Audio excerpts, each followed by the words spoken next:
Hai sahabat kafe, selamat datang di episode pertama Machine Learning Cafe. Pada episode kali ini, kita akan berkenalan dengan machine learning. Nah, sekarang kita sering melihat ya aplikasi AI atau machine learning di mana saja, mulai dari chatbot atau di bidang medis seperti deteksi tumor otak, atau juga di bidang e-commerce atau entertainment untuk sebagai sistem recommender. Nah, sebenarnya apa sih machine learning itu? Nah, machine learning adalah ilmu komputer agar komputer bisa belajar efektif dari data. Machine learning adalah cabang dari ilmu komputer untuk memecahkan masalah dari data dan algoritma. Lalu kenapa sih kok pada pakai machine learning ya? Nah, bedanya jika dulu dengan traditional programming, jika kita punya data dan kita mau menghasilkan output yang kita inginkan, kita harus bikin set of rules atau flow yang panjang agar bisa menghasilkan output. Tapi dengan machine learning, kita cukup memiliki data dan kita kasih output yang kita inginkan, lalu kita train atau latih ke algoritma machine learning. Sehingga nantinya algoritma machine learning ini akan membantu untuk menemukan pola yang biasanya tidak bisa terlihat dengan set of rules sederhana atau hard-coded. Contohnya adalah kasus untuk memfilter spam email.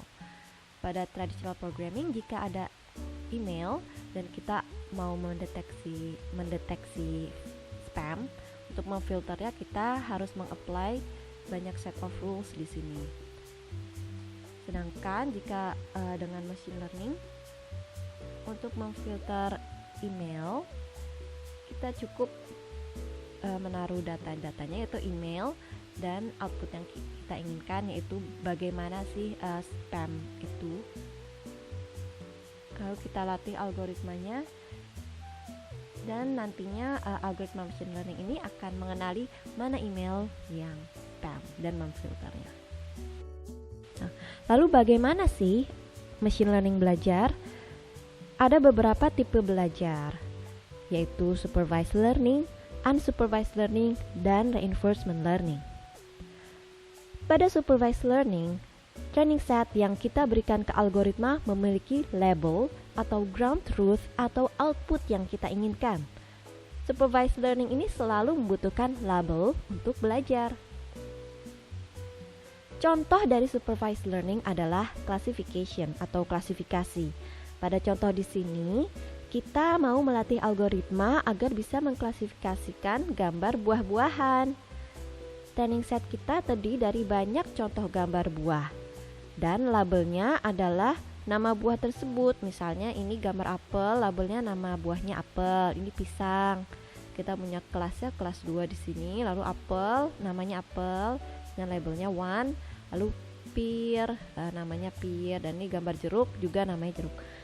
Nah, algoritma nantinya akan belajar dari data latih ini atau training set agar dia bisa mengklasifikasikan jika ada buah baru.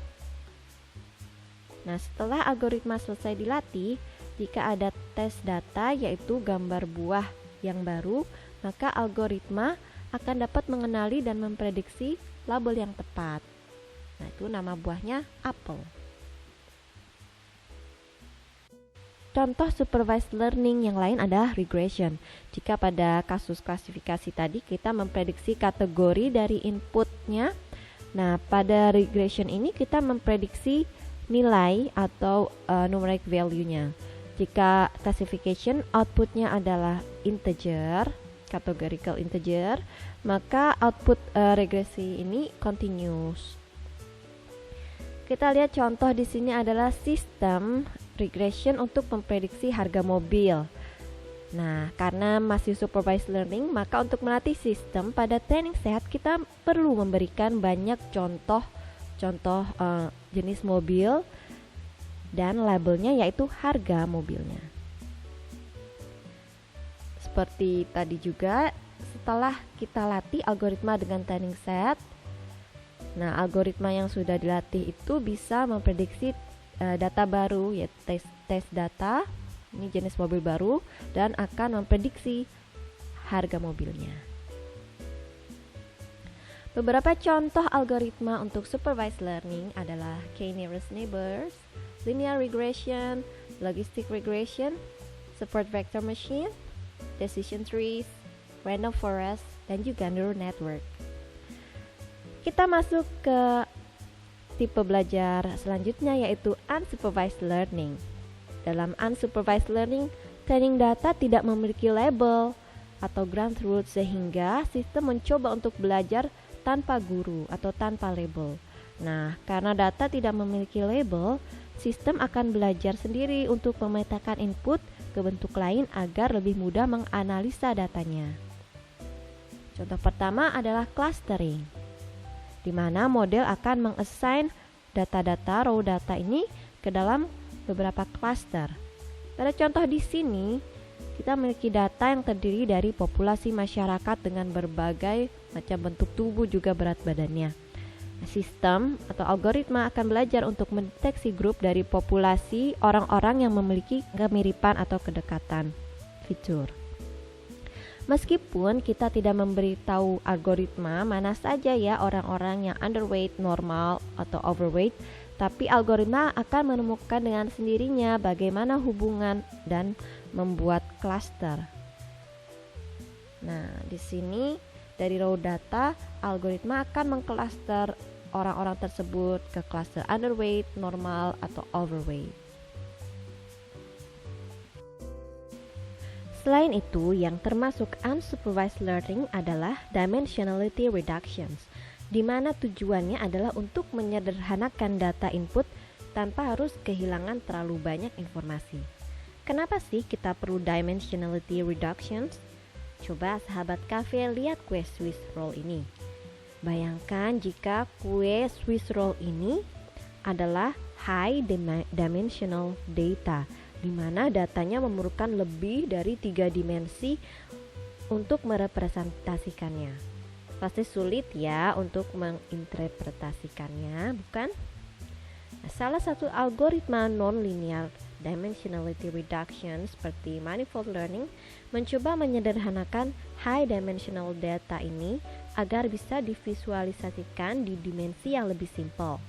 Misalnya jika kita buka kembali kue Swiss roll ini, maka akan lebih sederhana, bukan?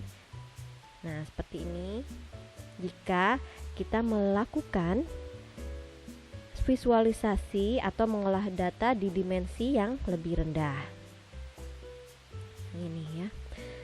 Tapi tentu saja sahabat kafe setuju ya jika kue Swiss roll akan lebih enak jika dimakan di high dimensional alias digulung. Nah, data visualization juga termasuk salah satu contoh unsupervised learning. Kita bisa memberikan banyak data yang kompleks dan tidak memiliki label. Lalu algoritma akan menghasilkan visualisasi data 2 dimensi atau 3 dimensi yang mudah untuk dianalisa. Contoh di sini adalah jika kita punya banyak foto-foto orang dan ingin menampilkan foto orang-orang yang berwajah mirip berdekatan pada plot di sini. Nah, di sini orang-orang yang ditampilkan berdekatan adalah yang wajahnya memiliki kemiripan.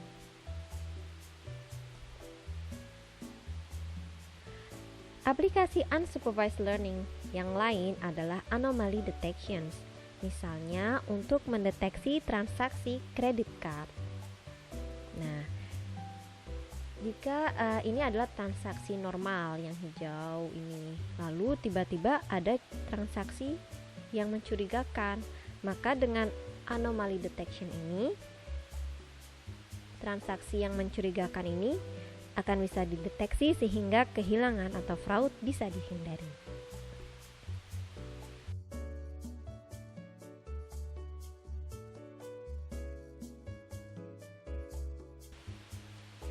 Nah, berikut ini adalah contoh-contoh algoritma untuk unsupervised learning, yaitu k-means untuk clustering, lalu Principal Component Analysis, PCA untuk Dimensionality Reductions, Locally Linear Embedding, dan di sini juga untuk Dimensional Reductions. Ini bisa untuk visualisasi biasanya.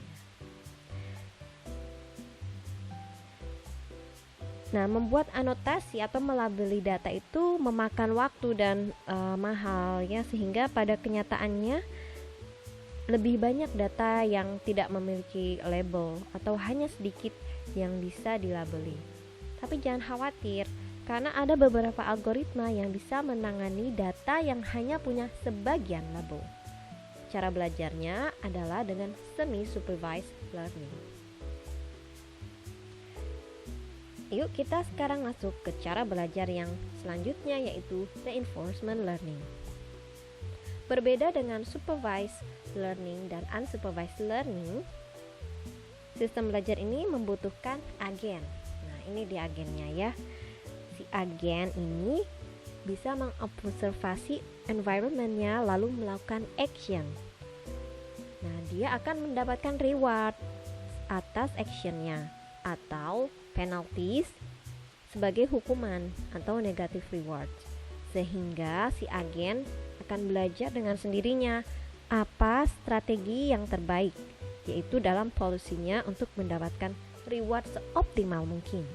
Polisi ini akan menentukan apa saja action yang harus si agen pilih pada situasi tertentu.